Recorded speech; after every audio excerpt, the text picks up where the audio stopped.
Hello, welcome to Federal Sector News. This episode provides a brief update on bargaining coverage under Trump executive action, which has caused union representation in the federal sector to plummet. I'm Merrick Masters, a professor of business emeritus, commentator, podcaster, and author. You can find me at my email address and YouTube channel. Today is September the 3rd, 2025.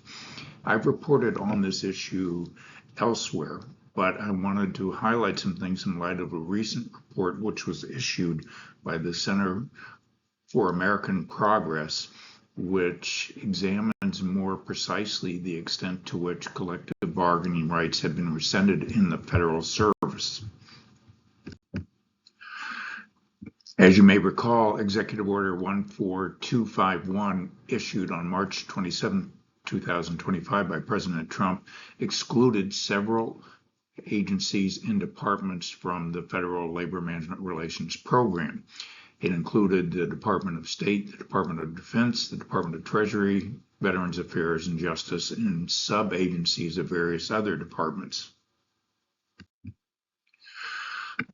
On August 28, 2025, Trump amended this order, adding several other agencies, relatively minor agencies in terms of overall scope and size, to this exclusion from the Federal Labor Management Relations Program, which included units in the Bureau of Reclamation, in the International Trade Administration, the Office of the Commissioner of Patents within the Patent and Trademark Office, the National Environmental Satellite Data and Information Service, and the National Weather Service within the National Oceanic and Atmospheric Administration, and the National Aeronautics and Space Administration, NASA, as well as the United States Agency for Global Media. Previously, the administration on March the 7th, 2025, had eliminated collective bargaining rights for transportation security officers, airport screeners, as we commonly identify them, who had been granted such rights under a previous administration decision under the Obama administration to let these federal workers bargain collectively.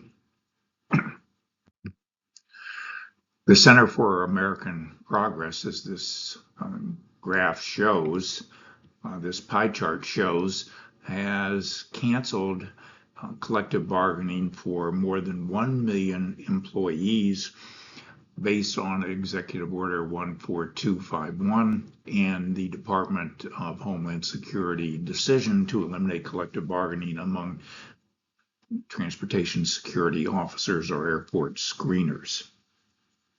The actual number of employees affected by agencies excluded on grounds of national security is slightly larger than this as a result of the recent executive order on August 28th issued by President Trump. I'd like to make several observations about this set of actions taken by the administration. Number one, they represent the most extensive change in federal labor management relations policy since President Kennedy's 1962 executive order granting federal employees limited union and bargaining rights. It's important to emphasize that federal employees have very limited bargaining rights compared to unions in the private sector under the National Labor Relations Act. The president's actions represent a far broader invocation of national security-based exclusions from the Federal Service Labor Management Relations Statute, attempted by President George W. Bush after 9/11. It leaves the question of whether a national security mission is so uniformly and widely applicable in the hands of Congress. The protection of federal workers from unilateral executive action was one of the primary reasons for enactment of the Federal Service Labor Management Relations Statute as part of the Civil Service Reform Act in 1978. Another president who might succeed President Trump could unilaterally revoke the executive orders he has issued to exclude various agencies and departments from the federal labor management program. To avoid further whipsawing of federal employees and managers requires Congress to decide this matter. It remains to be seen whether the long-standing bipartisan compact granting federal employees limited labor rights has any remaining validity. The answer depends on the extent to which President Trump's view of the executive capture of the federal bureaucracy has taken hold within the Republican Party. This is really a serious ideological division of opinion, which pits many people who have believed that the executive should have much greater control over the federal bureaucracy than it currently has under various laws.